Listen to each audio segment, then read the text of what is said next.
Good morning, students. I hope you all are doing well. Today, I am going to deal with Chapter 5 of the भारतीय न्याय संहिता. आज मैं भारतीय न्याय संहिता के अध्याय 5 के बारे में बात करने वाली हूँ. It talks about offenses against women and child. ये बात करता है कि अपराधों के बारे में, उन अपराधों के बारे में जो महिलाओं और बच्चों के खिलाफ हैं. और ये सेक्शन 63 टू सेक्शन 99 तक इस चैप्टर को दिया गया है. From section 63 to section 99. तो ये जो ऑफेंसेस हैं, फर्स्ट इसका बाइफर्केशन जो हुआ है इस चैप्टर का, वो हुआ है of sexual offences. Sexual offences के बारे में बात करता है, then of criminal force against women, then of marriage, offences against marriage, then of causing miscarriage. तो ये जो चैप्टर है ये 4 भागों में बांटा गया है. First one is sexual offences against women. ये पहला जो है वो महिलाओं के खिलाफ जो सेक्सुअल ऑफेंसेस है उनके बारे में बात करता है. दूसरे इसके पार्ट में बताया गया है कि अगर विमेन के खिलाफ असॉल्ट किया है, हमला किया है या फिर क्रिमिनल फोर्स यूज़ किया है तो वो भी पनिशेबल होगा. और थर्ड पार्ट में इसमें मैरिज से संबंधित अपराध होते हैं उनके बारे में बताया गया है. और इसके फोर्थ पार्ट में ऐसे अपराधों के बारे में बताया गया है जो मिसकैरेज से रिलेटेड हैं, यानी प्रेग्नेंट वुमेन का अगर मिसकैरेज होता है तो वो भी यहाँ पर पनिशेबल बनाया गया है. तो आज जो है इसके हम केवल सेक्सुअल ऑफेंसेस वाले पार्ट के बारे में डील करने वाले हैं कि जो सेक्सुअल ऑफेंसेस है वो कौन कौन से हैं और कौन से सेक्शंस में दिए गए हैं. तो उस इन सेक्शंस पर आने से पहले हमारे माइंड में एक क्वेश्चन जरूर आना चाहिए कि क्या वास्तव में ये जो अपराधों के लिए पनिशमेंट दिया गया है ये सफिशिएंट है. और अगर ये सफिशिएंट है तो आज भी क्यों रेप का जो रेट है, इन ऑफेंसेस का जो रेट है, जो दर है, वो क्यों हाई जा रहा है. तो क्या केवल अपराधों के लिए पनिशमेंट देना ही सफिशिएंट है या फिर कुछ और भी महिलाओं के लिए करना चाहिए जो रेप विक्टिम्स हैं. क्या केवल जो जिन्होंने अपराध किया है उनको सज़ा दे देना सफिशिएंट है या फिर उनके लिए और भी प्रोविजंस इन कानून में होने चाहिए. तो यहाँ आईपीसी में, भारतीय न्याय संहिता में केवल पनिशमेंट दिया गया है.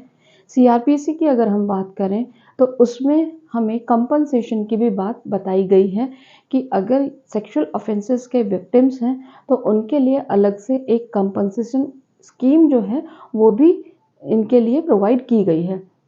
तो इस कंपनसेशन स्कीम में क्या दिया गया है, इसमें महिलाओं के लिए जितना भी उसकी इंजरी होती है उसकी भरपाई करने के लिए अमाउंट डिसाइड किया गया है. बट अगेन क्वेश्चन ये उठता है, क्या ये स्कीम सफिशिएंट है उन महिलाओं के लिए जिनके खिलाफ सेक्सुअल ऑफेंसेस होते हैं. क्योंकि सेक्सुअल ऑफेंसेस केवल फिजिकल इंजरीज नहीं है. सेक्सुअल ऑफेंसेस इवन महिला की मेंटलिटी को, उसके इमोशंस को, उसके जो माइंडसेट है उसका एवरीथिंग इज डिस्ट्रॉयड. मतलब उसका सारी चीज़ें डिस्ट्रॉय होती हैं.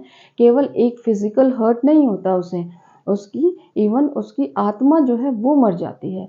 तो क्या ये पनिशमेंट और कंपनसेशन सफिशिएंट है या फिर कुछ और भी कानून में बदलाव होना चाहिए. यस, कुछ और भी बदलाव होना चाहिए. और वो बदलाव क्या है कि महिलाओं का representation every step of the trial, her trial के स्टेप पर उसका रिप्रेजेंटेशन नहीं है. तो क्रिमिनल प्रोसीजर कोड में उस प्रोसीजर को बताया गया है कि यदि किसी महिला के खिलाफ सेक्सुअल ऑफेंस होता है तो क्या प्रोसीजर होगा. तो सबसे पहला जो स्टेप है वो है एफआईआर. एफआईआर तभी करवाई जाती है जब कोई हाई प्रोफाइल केस हो. क्योंकि छोटे जो केसेस होते हैं या रूरल एरियाज़ में जो केसेस होते हैं, ऐसे सेक्सुअल ऑफेंसेस होते हैं, उनको वहीं पर क्या कर दिया जाता है, दबा दिया जाता है. समाज के डर से, फैमिली के डर से, रिश्तेदारों के डर से और भी खुद के डर से भी वो कभी शिकायत करने जाती ही नहीं है. और अगर वो शिकायत करने चली भी जाती है हिम्मत करके तो उसको वहाँ भी डराया जाता है. वहाँ भी पुलिस ऑफिसर्स उसकी एफआईआर नहीं लॉन्च करते हैं. वो उसको इस तरीके से ट्रीट करते हैं जैसे वो खुद ही कोई अपराध करके आई हो. फिर नेक्स्ट स्टेप है कोर्ट्स में. जब कोर्ट्स में उसका केस चलता है तो उसके दौरान भी जो भी जितने भी एडवोकेट्स होते हैं या उसको रिप्रेजेंट करने के लिए पीपी होता है, पब्लिक प्रोसिक्यूटर, वो भी सरकारी वकील है, वो भी उसी तरीके से उसको रिप्रेजेंट करता है. क्योंकि सरकारी वकील इतना इंटरेस्ट इसलिए भी नहीं लेता है क्योंकि उसको, सरकारी वकील को अपनी खुद की केवल सैलरी मिलती है, उसको वहाँ से उसको फ़ायदा नहीं मिलेगा, इसलिए वो भी ज़्यादा इंटरेस्ट नहीं लेता है। तो क्या महिला खुद अपने केस को रिप्रेज़ेंट नहीं कर सकती? यस, वो खुद अपने केस को रिप्रेज़ेंट कर सकती है, यदि उसको अवेयरनेस है अपने अधिकारों को लेकर, और केवल केवल फर्स्ट स्टेज पे ही नहीं, ट्रायल की हर स्टेप पर उस महिला को अपनी बात को रखने का मौका दिया जाना चाहिए। जब हम बात करते हैं मथुरा रेप केस की, तो उसमें भी क्या किया गया था, उस लड़की का बार-बार उसका विक्टिमाइज़ेशन हुआ, बार-बार उसका हैरेसमेंट हुआ। वो जो माइनर लड़की थी उसको ये कहकर कि उस लड़की ने ये खुद ने ही इंटरेस्ट दिखाया, जो पुलिस ऑफिसर्स ने उसके साथ रेप कमिट किया था, तो उन्होंने उसके ऊपर ये आरोप लगाए कि ये खुद ही इंटरेस्टेड थी और इसने अपनी कंसेंट दी थी। तो ये कंसेंट को लेकर भी सवाल उठता है इन रेप केसेस को लेकर। दूसरी फिर जब हम बात करते हैं भौरी देवी केस की, तो उसमें भी यही सारी चीज़ें हुई थी, उसको भी हैरेस किया गया, उसको भी दबाया गया, वर्क प्लेस पर जो भी ऑफेंसेस होते थे। फिर 2013 में जाकर जब विशाखा गाइडलाइंस आई, तब सुप्रीम कोर्ट ने गाइडलाइंस जारी की और 2013 में ये अधिनियम बना, तो उसको जाकर महिला को क्या मिला, उसके अधिकारों के लिए उसको वहाँ पर रिप्रेजेंटेशन मिली। यदि हम बात करें हाथरस गैंग रेप केस की, उसमें एक जो एसटी-एससी की महिला थी, उसके साथ गैंग रेप रसूखदार लोगों ने किया, जो बहुत पावरफुल पोजीशन में थे, उन लोगों ने उसके साथ रेप कमिट किया। तो और उसका जो अंतिम संस्कार है वो फैमिली मेंबर्स भी नहीं कर पाए उस लड़की का। तो ये समाज का हमारे जो है ये आईना है। चाहे अब हम निर्भया रेप केस की बात करें, तो उसमें भी उसके साथ तो पुरुष साथ में था, उसका जो फियांसे था वो उसके साथ में था। वो मूवी देखने भी बहुत हाई टाइम भी नहीं हुआ था। तो जब हम निर्भया केस की बात करते हैं, तब भी सरकार ने अच्छे कदम उठाए। अगर हम अभी रिसेंटली बात करें, तो ये यूपी के केस की बात है। इसमें 2 बहनों का जो है वो गैंग रेप किया गया और उन दोनों बहनों ने सुसाइड कर लिया और समाज के डर से उनके पिता ने भी कुछ दिनों बाद सुसाइड कर लिया। तो ये जो हैरेसमेंट है विक्टिम के साथ, ये कब रुकेगा हमारे समाज में? क्वेश्चन अराइज़ होता है कि क्या केवल ऑफ़ेंस होने के बाद उस अपराधी को सज़ा दे दें, वो सफिशिएंट है? सज़ा देने के बाद क्या न्याय हो गया? Is this justice? क्या ये यही न्याय है? तो उसको न्याय जो है वो उस समय भी मिलना चाहिए जब अपराधी को सज़ा दी जा चुकी होती है, तो भी उसकी काउंसलिंग होनी चाहिए।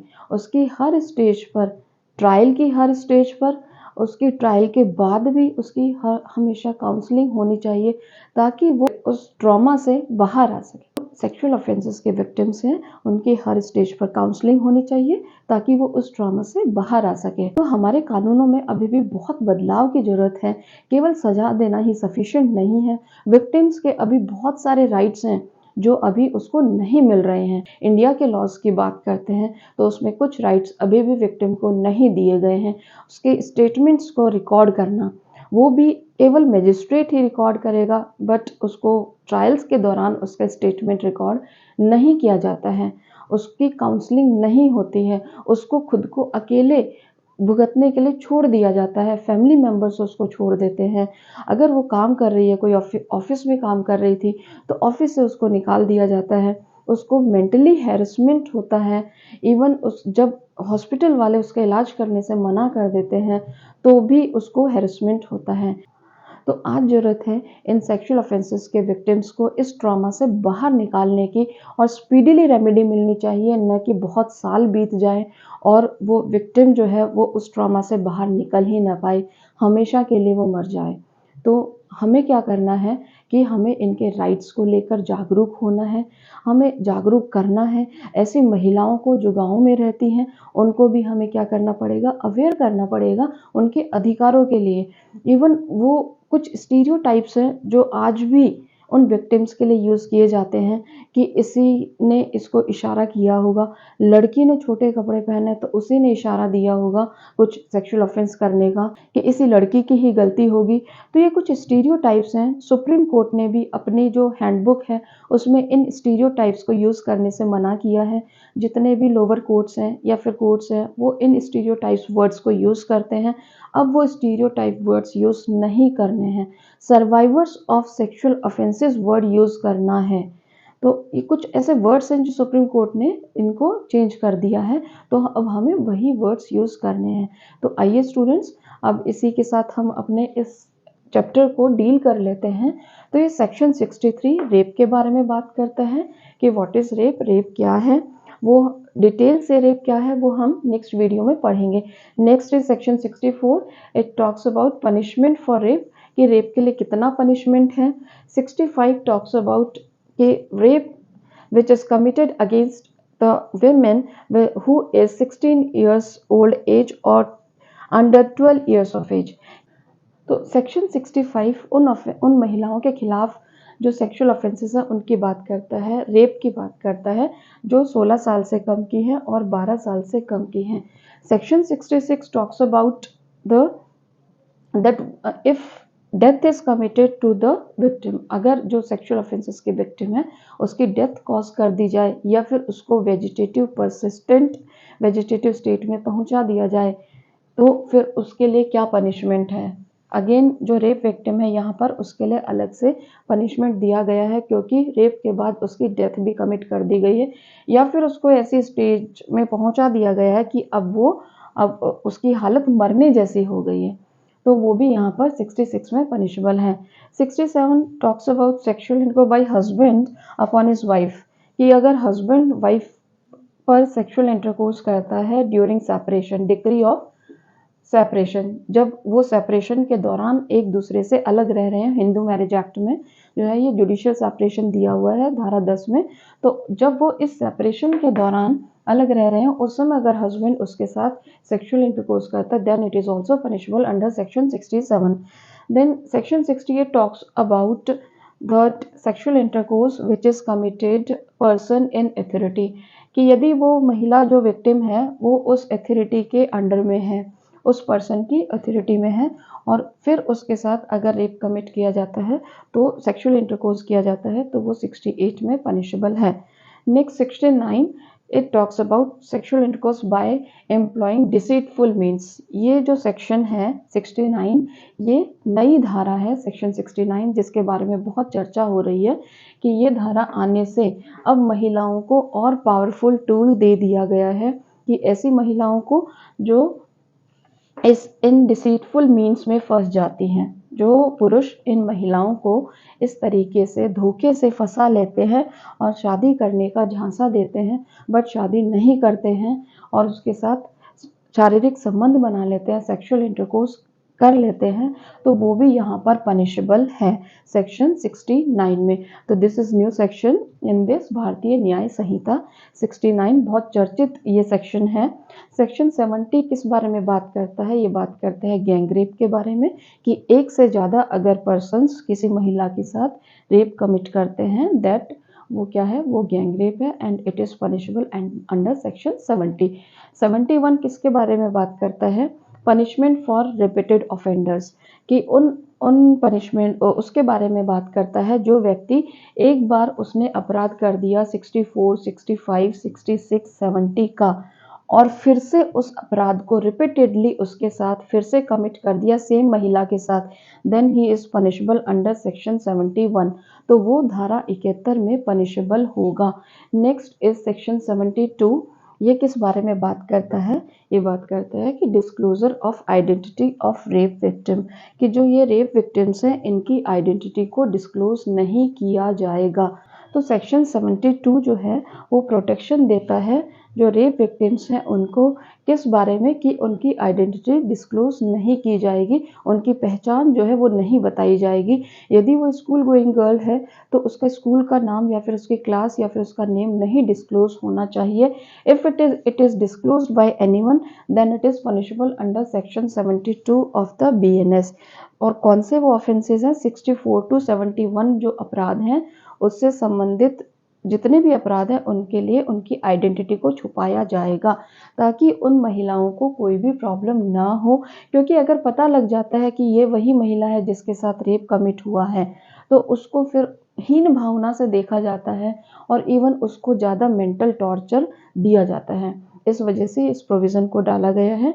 Next section 73 and section 73 talks about printing, publishing any matter relating to court proceedings without permission, कि कुछ भी अगर प्रिंट किया है, कुछ भी पब्लिश किया है, क्या किससे रिलेटेड, अगर जो ये मैटर है ऐसी वाली ट्रायल चल रही है जो सेक्सुअल ऑफेंसेस को लेकर है और बिना परमिशन के उस कोर्ट की ट्रायल को आपने उसके प्रोसीडिंग्स को अगर पब्लिश कर दिया या फिर प्रिंट कर दिया तो वो भी यहाँ पर पनिशेबल है। बट एक यहाँ पर प्रोविज़ो भी दिया गया है, जब हम डिटेल से पढ़ेंगे इन सेक्शंस को तब हम जानेंगे कि एक प्रोविज़ो भी दिया है जिसमें बताया गया है कि सुप्रीम कोर्ट और हाई कोर्ट के जजमेंट्स में उनके नेम को डिस्क्लोज किया जा सकता है। तो हाई कोर्ट और सुप्रीम कोर्ट के जजमेंट्स को छोड़कर बाकी और पब्लिशिंग नहीं होगी without the permission of the court. तो ये जो सेक्शंस हैं, सेक्शन 62 टू सेक्शन 73, ये स्पेशली रिगार्डिंग सेक्सुअल ऑफेंसेस हैं। ये सेक्सुअल ऑफेंसेस जो हैं महिलाओं के खिलाफ उनके रिगार्डिंग हैं। बाकी जो ऑफेंसेस हैं महिलाओं के खिलाफ और भी अपराध होते हैं वो हम यहाँ पर पढ़ेंगे और बच्चों से संबंधित अपराध भी हम इनको डिटेल से पढ़ेंगे नेक्स्ट वीडियोस में। तो यहाँ मैंने कुछ सेक्शंस भी मेंशन किए हैं जो BNSS से रिलेटेड हैं।